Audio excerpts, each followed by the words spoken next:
Hello. Yeah, in this video we'll discuss about income determination and government budget and economy.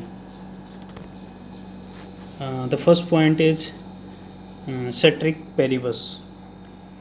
It's a literal meaning of ceteris paribus is other things remaining equal.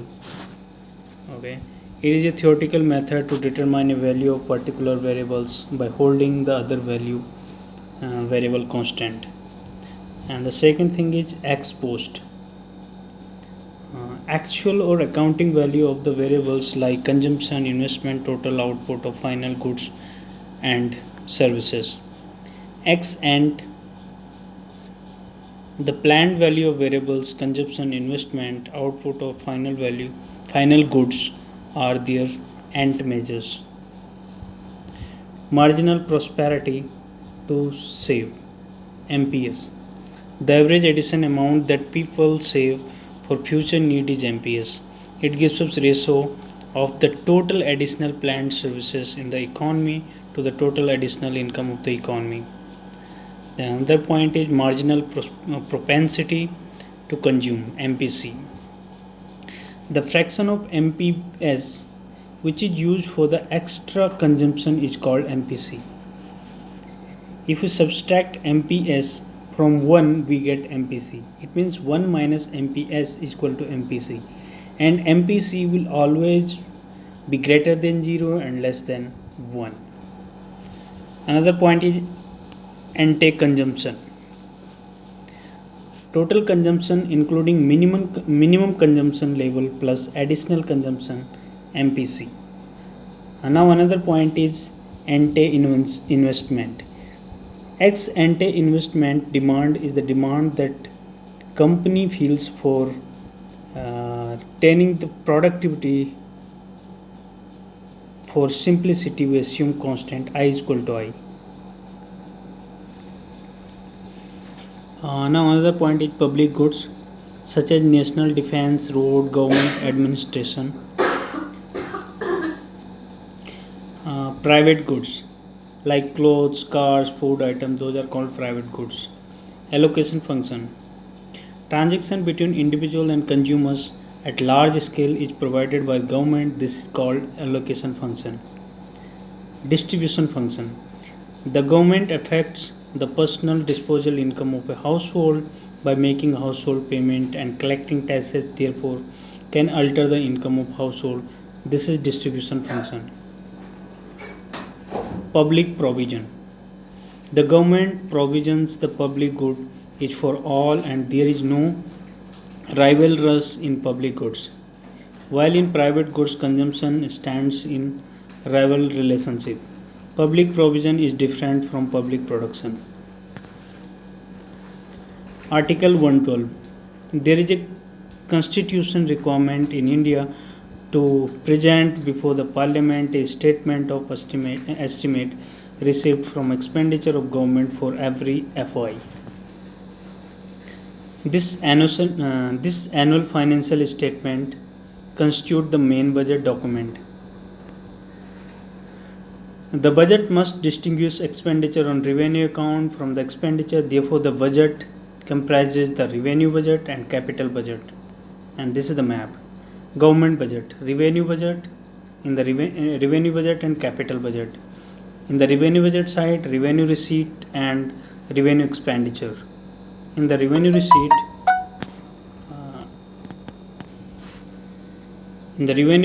tax revenue, non-tax revenue. In the revenue expenditure, planned revenue expenditure, non-planned revenue expenditure. And now in the capital side, capital receipts and capital expenditure. There is nothing under the capital receipts, but under the capital expenditure, planned capital expenditure and non-planned capital expenditure. The revenue account. Revenue budget shows that revenue receipts of government and the expenditure that can meet by receipts. Direct tax, income tax, corporate tax. Indirect tax, excise taxes, duties levied on government product within the country. Custom duty, taxes imposed and exposed out of India. Other direct taxes like wealth tax, gift tax, and state duty now abolished. Okay, that never been much significant in terms of revenue yield and thus been referred as a paper taxes. Non-tax receipts are received from following areas mainly: interest received on account of loans by central government, dividend and profit on investment made by the government, and fees and other receipts from services uh, rendered by government, and cash grants in aid from foreign countries and international organization. The another point is revenue expenditure. Revenue expenditure is expenditure incurred from purposes other than uh, once again revenue expenditure. Revenue expenditure is expenditure incurred for purpose other than the creation of physical and financial assets of central government. Now the service tax. Even tax receipts like telephone services, stock brothers, health clubs, beauty products, dry cleaner services, etc. was okay. These was introduced in 1994-95 to correct the disparity in taxation between the goods and services. Now it has become a buoyant source of revenue in recent years. Okay, the number of subjects to taxation has increased from 4 in 1994-95 to 100 in 2007-8. A finance bill presents along with annual financial statement provides detail the imposition, abolition, remission, alteration or regulation of the taxes posed in the budget. Planned expenditure. Planned expenditure includes central plan for 5-year plan and central assistance for states and UTs. Non-planned expenditure. Non-planned expenditure includes the most important components of non-planned expenditures are interest payment, defense service, subsidies, salaries, pensions, etc. Implicit subsidies like subsidies in education and health accessible to all, while explicitly subsidies are like subsidies on export, interest and loans, foods and some other items. Okay, the amount of subsidies as per GDP 1.7% in 1990-91 and 1.45% in 2004-5, 1.8 in 2006-7. Now another point is capital account. The capital budget is an account of the asset as well as liability of Government of India. Capital account take consideration changes in capital. It consists of capital receipts and capital expenditure of the government. This shows capital requirement of government and the pattern of their financing. Capital receipts. Capital receipts of government which creates liability or reduce financial assets are called capital receipts. Number 1, market borrowing. The loans raised by government from the public. Government takes loan from RBI, commercial banks and other financial institutions through the sale of treasury bills. Loan received from foreign government and international organization. Number 2, recoveries of loans granted by central government. Number 3, small saving, post office saving account, national saving certificates, etc. Number 4, provident fund and net receipt obtained from the sale of shares in PSUs, public sector undertakings. This is referred as PSUs disinvestment. Capital expenditure. There are expenditure of government which results in creation of physical and financial assets and reduction in financial liabilities.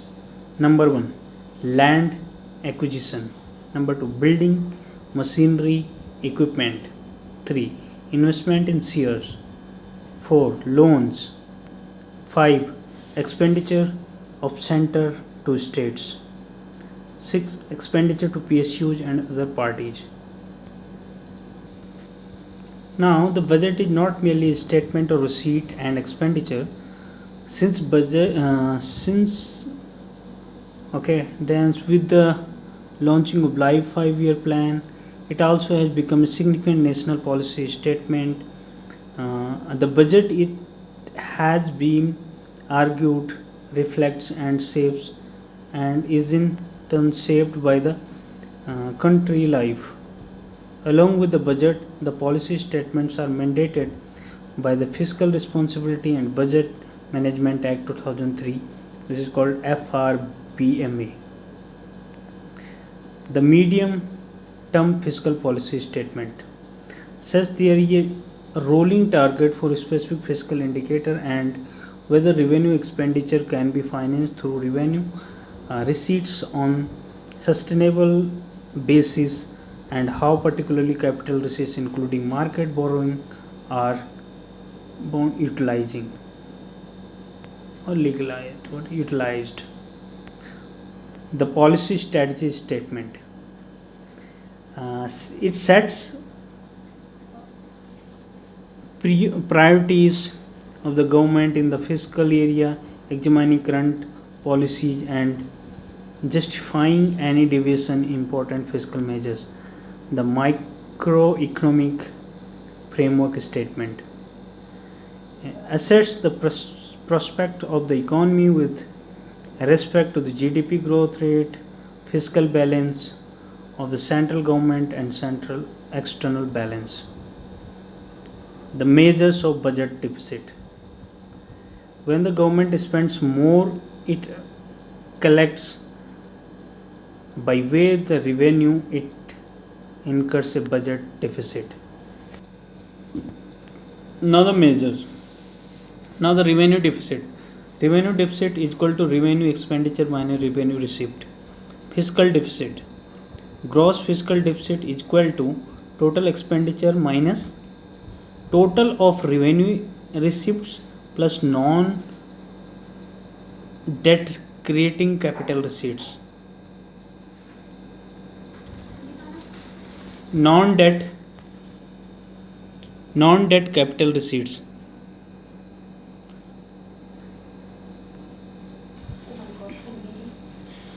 Those receipts which are not borrowing and they do not give rise to the debt. Non-debt capital receipt. Those are called non-debt capital receipt.